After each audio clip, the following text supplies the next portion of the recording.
Assalamualaikum warahmatullahi wabarakatuh. Kami dari kelompok 4. Jadi kami di sini akan memperjelaskan di video ini tentang neraca pemerintahan dan juga APBN. Langsung aja cek videonya. Jadi apa sih APBN itu? Anggaran Pendapatan dan Belanja Negara atau APBN adalah rencana keuangan tahunan pemerintah negara Indonesia yang disetujui oleh Dewan Perwakilan Rakyat. APBN berisi daftar sistematis dan terperinci yang memuat rencana penerimaan dan pengeluaran negara selama 1 tahun anggaran. Bisa diibaratkan sebagai anggaran rumah tangga ataupun anggaran perusahaan yang memiliki dua sisi, yaitu sisi penerimaan dan sisi pengeluaran. Selanjutnya, APBN juga memiliki dasar hukum terkait anggaran belanja negara dapat kita temukan pada Undang-Undang Nomor 17 Tahun 2003.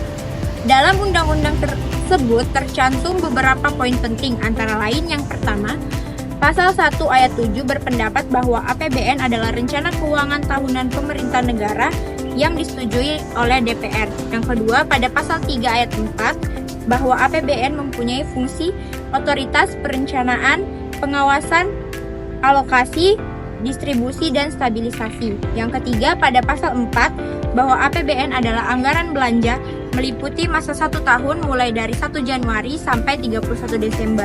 Yang keempat, pada Pasal 11 ayat 1 bahwa APBN akan ditetapkan setiap tahun oleh undang-undang.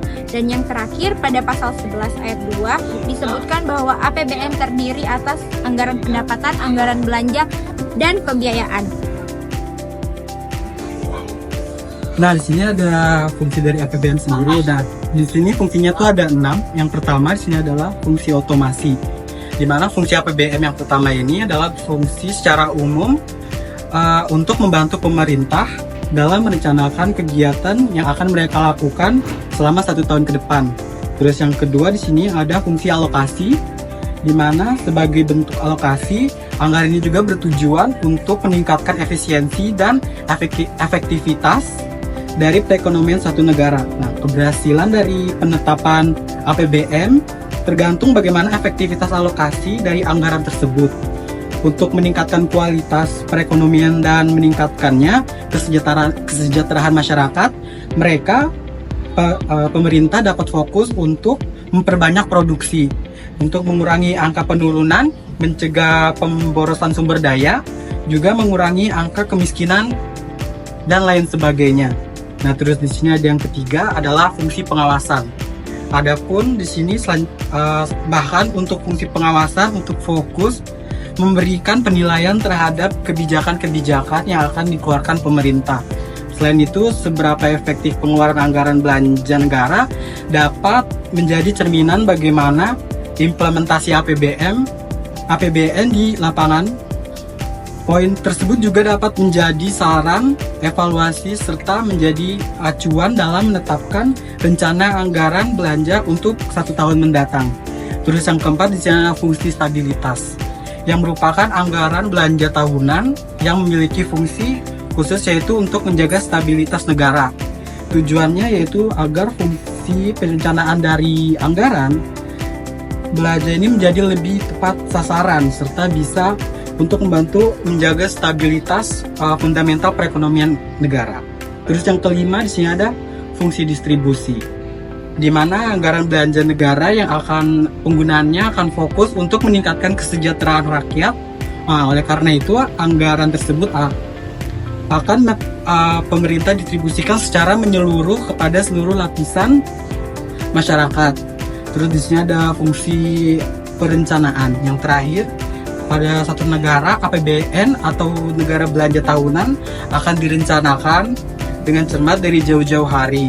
Sebelum APBN mengalami perusahaan, terlebih dahulu pemerintah akan menyusun RAPBN. Nah, ini tuh disusun oleh Menteri Keuangan oleh suatu berisi mengenai rencana belanja tahunan bagi negara untuk tahun ke depan.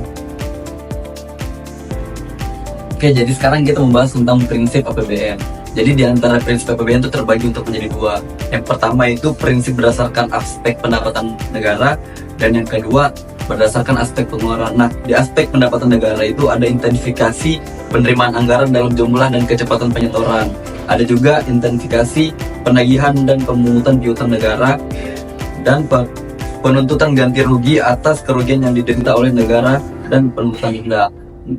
Yang kedua, tentang berdasarkan aspek pengeluaran, itu ada hemat efisien dan sesuai kebutuhan, terarah, terkendali, sesuai rencana atau kegiatan, dan terakhir itu semaksimal mungkin menggunakan hasil produksi dalam negeri dengan memperhatikan kemampuan dan potensial nasional. Jadi itu tadi prinsip daripada APBN.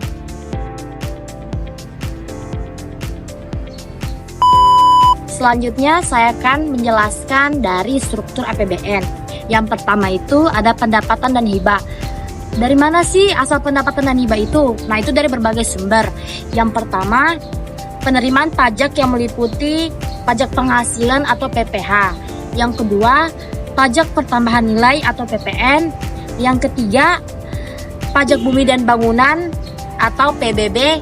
Yang keempat, biaya perolehan hak atas tanah dan bangunan atau BPHTB. Kelima, cukai, dan yang keenam, pajak lainnya.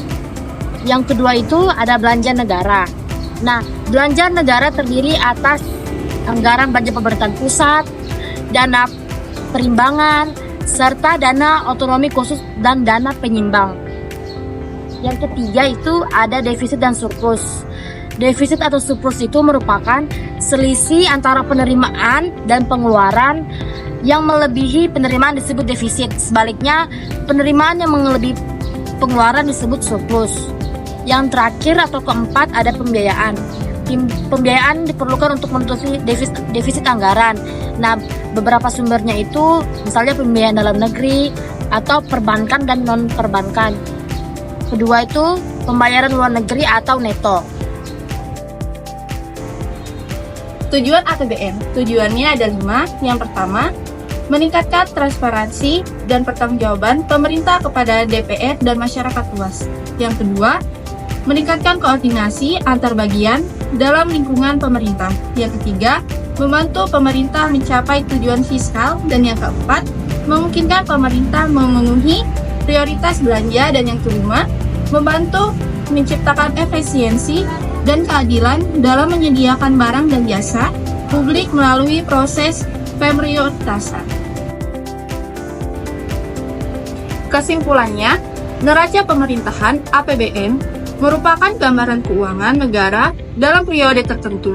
Dokumen ini menunjukkan pendapatan negara dari berbagai sumber, seperti pajak, penerimaan negara bukan pajak, dan penerimaan hibah, serta pengeluaran negara untuk membiayai berbagai program dan kegiatan. Neraca APBN yang sehat menunjukkan pengelolaan keuangan negara yang baik dan berkelanjutan, sehingga dapat mendukung pertumbuhan ekonomi dan kesejahteraan masyarakat.